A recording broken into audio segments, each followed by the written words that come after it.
సినీ కార్మికుల సమ్మె ఎపిసోడ్ లో ఊహించని ట్విస్ట్ చోటు చేసుకుంది. ఫెడరేషన్ కమిటీపై సినీ కార్మికులు తిరుగుబాటు చేశారు.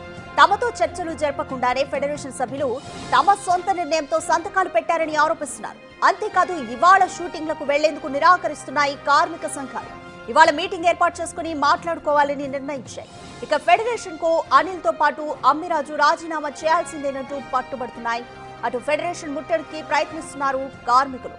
షూటింగ్ కు వెళ్లిన వాళ్లను వెనక్కి రమ్మని పిలుపునిచ్చారు. కాసేపట్లో ఇదే అంశంపై మీటింగ్ ఏర్పాటు చేయడంతో పాటు ఉదయం 11 గంటలకు ఫెడరేషన్ ఆఫీసును ముట్టడించాలని నిర్ణయించారు.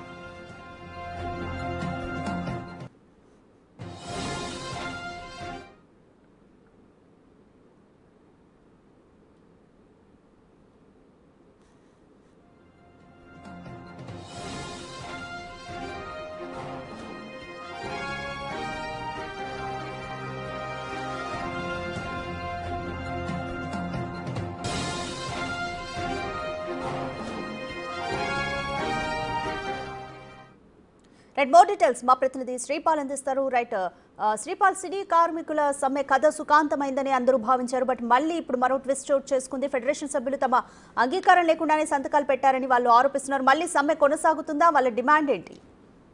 రాధిక, గత 18 రోజులుగా సమ్మె జరిగినప్పటికీ నిన్న ప్రభుత్వ జోక్యంతోనైతే తెలంగాణ పాలసీకి విరుద్ధంగా చేస్తున్నారన్నట్టుగా తెలిసి ఖచ్చితంగా ఇరు వర్గాలని, ఎందుకంటే ఇటు ఫెడరేషన్ వాళ్ళని, కార్మికులను, నిర్మాతల్ని కూర్చోబెట్టి లేబర్ కమిషనర్ దగ్గర కూర్చోబెట్టి వాళ్ళు మాట్లాడి కూడా సమస్య పూర్తి చేసి ఆ 4 డిమాండ్లను కాస్త పక్కకు పెట్టి మిగతా డిమాండ్స్ అన్ని నెరవేర్చి ఖచ్చితంగా షూటింగ్ జరిగేలాగా చూశారు. నిన్న సాయంత్రం కాల్ ఆఫ్ చేయడం జరిగింది. కాకపోతే ఇది ఫెడరేషన్ సభ్యులు, ఎందుకంటే ఈ రోజు ఉదయం సినీ కార్మికులు అయితే తిరుగుబాటు ప్రకటించినప్పటికీ, అంటే ఎవరు అఫీషియల్ గా చెప్పనప్పటికీ ఖచ్చితంగా సినీ కార్మికులు అయితే తిరుగుబాటు మా ఫెడరేషన్ కమిటీ అండి, ఎవరి మీద కాదు, మాతో చర్చలు జరపకుండా ఫెడరేషన్ సొంత నిర్ణయంతోనే సంతకాలు పెట్టారని కూడా ఆరోపిస్తున్నారు సంఘాలు.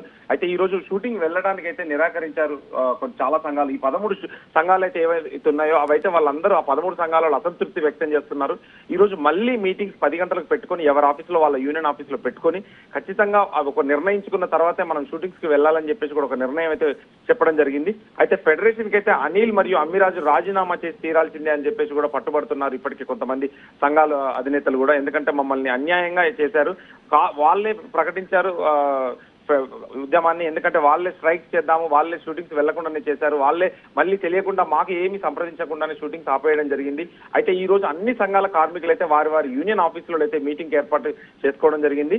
అయితే ఫెడరేషన్ ఆఫీసును కూడా ఈ రోజు 11 గంటలకు ముట్టడించి తమ నిర్ణయాన్ని అయితే వెలిపిస్తాము, ఖచ్చితంగా చెప్పి తీరాల్సిందే, ఎందుకంటే మాకు అన్యాయం జరిగిందని చెప్పేసి కూడా ఫెడరేషన్ వాళ్ళు ప్లస్ ఇది సినీ కార్మికులు అయితే అసంతృప్తితో ఉన్నారు ఫెడరేషన్ కమిటీ మీద. ఖచ్చితంగా ఈ నిర్ణయం ఎటు వెలువడుతుంది, ఏం జరుగుతుంది అనేది కూడా ఖచ్చితంగా సినీ కార్మికులకు కొంత ఆందోళన అయితే ఉంది. రాధిక, శ్రీపాల్, ఫెడరేషన్ సభ్యులు దీనికి సంబంధించి అనిల్, అమ్మిరాజు స్పందించారా? వీళ్ళు ఇంతవరకు అయితే స్పందించలేదు. నిన్న ఏదైతే లేబర్ కమిషన్ ఆఫీస్ లోనే 11 నుంచి 12 గంటల వరకు అక్కడే ఆ మీటింగ్లు జరిగాయి. తర్వాత వాళ్ళు ఇంటికి వెళ్ళడం కూడా లేట్ అయిందని చెప్పేసి కూడా జరిగింది.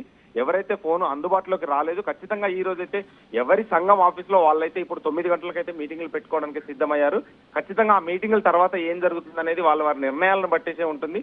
ఎందుకంటే కాల్ షీట్స్ ప్రకారం 9 to 9 అనేది మాకు అసంతృప్తి అండి, మేము చేయలేము, మా వల్ల కాదని కూడా ఇటు లైట్మెంట్స్ వాళ్ళు కావచ్చు, ఇటు ప్రొడక్షన్ వాళ్ళు కావచ్చు, ఖచ్చితంగా ఇప్పుడు ఫైటర్స్ వీళ్ళందరూ చాలా మంది ఫైటర్స్, డాన్సర్స్ చాలా మంది అసంతృప్తితో ఉన్నారు.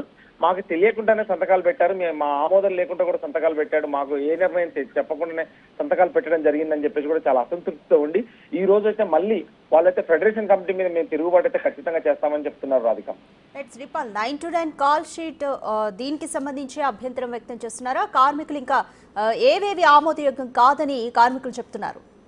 రాధిక, ఈ 9 నుండి 9 అంటే 12 అవర్స్ 9 to 9 కాల్ షీట్ చేయడం వల్ల మేము ఒక 1.5 కాల్ షీట్ పోతుంది. మామూలు గతంలో అయితే ఉదయం 6 నుంచి నైట్ 9:30 10 గంటల వరకు చేస్తే 1.5 కాల్ షీట్ వచ్చేది. ఖచ్చితంగా మేము 9 o'clock నుంచి 9 o'clock అంటే ఖచ్చితంగా మేము లైట్స్ ఆఫ్ చేసుకొని ఈ లైట్స్ సర్దుకొని, పెద్ద సినిమా అయితే ఖచ్చితంగా ఆ నైట్ అంతా పట్టినా కానీ మేము లైట్స్ సర్దలేకపోతామండి. ఖచ్చితంగా ఈ లైట్లు, ఎందుకంటే ఒకటి షూటింగ్ ఇప్పుడు 9 గంటలకు షూటింగ్ ఆగిపోయింది అనుకోండి నైట్, ఖచ్చితంగా 1 hour నుంచి 2 గంటల మధ్యలో సినిమా లైట్ ఆ హీట్ ఉంటుంది కాబట్టి ఆ హీట్ ఆరే వరకు వెయిట్ చేస్తారు. ఆ హీట్లు ఆరిన తర్వాత తీసుకెళ్లడానికి మేము ఇంటికి వెళ్ళేసరికి 1 o'clock 2 o'clock అవుతుంది. మళ్ళీ తెల్లారి మేము వచ్చి 2 రోజులు మళ్ళీ పొద్దున్న 9 గంటలకు షూటింగ్ రావాలని అంటే మేము బ్రతకలేము సార్, ఎందుకంటే చచ్చిపోతాము. ఖచ్చితంగా ఇబ్బందులు అయితే ఉన్నాయి, ప్రాక్టికల్ ఇబ్బందులు అయితే ఉన్నాయి. ఖచ్చితంగా ఇవి ఏమీ తెలపకుండా ఆమోదయోగం కాకుండా ఖచ్చితంగా వాళ్ళే నిర్ణయం చేసి ఎలా చెప్తారని చెప్పేసి కూడా వాళ్ళ ఆఫీస్ లో అయితే ఈ రోజు మీటింగ్ పెట్టుకోవడానికి సిద్ధమయ్యారు. ఈ సండేలు కూడా 1.5 కాల్ షీట్లు ఇవ్వడం, అంతకుముందు గతంలో డబుల్ కాల్ షీట్ ఇవ్వడం జరిగేది సండేస్, ఇప్పుడైతే ఓన్లీ 1.5 కాల్ షీట్ చేయడం కూడా చాలా అసంతృప్తితో ఉన్నారు. ఎందుకంటే గతంలో ఉన్న నిర్ణయాల కంటే ఇప్పుడు ఖచ్చితంగా చాలా వరకు ఆ నిర్ణయాలకు వ్యతిరేకంగానే మాకు ఇబ్బంది అయిందని చెప్తున్నారు Radhika. Thanks for the update Sripal. Cine కార్మికుల సమ్మెకు సంబంధించి మరో ట్విస్ట్ చోటు చేసుకుంది. అంత కథ సుఖాంతమైంది అని అనుకున్నారు. బట్ ఇప్పుడు కార్మికులు ఫెడరేషన్ సభ్యులు మాతో చర్చలు జరపకుండానే అగ్రిమెంట్స్ మీద సంతకాలు పెట్టారంటూ కూడా వాళ్ళు ఆందోళన వ్యక్తం చేస్తున్నారు. ఈ రోజు షూటింగ్లకు వెళ్లిన వాళ్ళని కూడా వెనక్కి రావాలంటూ పిలుపునిచ్చారు. మరి సమ్మె కొనసాగుతుందా, లేకపోతే ఈ రోజు ఉదయం 11 గంటలకు ఎవరి యూనియన్ ఆఫీసులలో వాళ్ళు మీట్ అయ్యి దీని మీద ఏం చర్యలు తీసుకుంటారనేది కూడా ఉత్కంఠ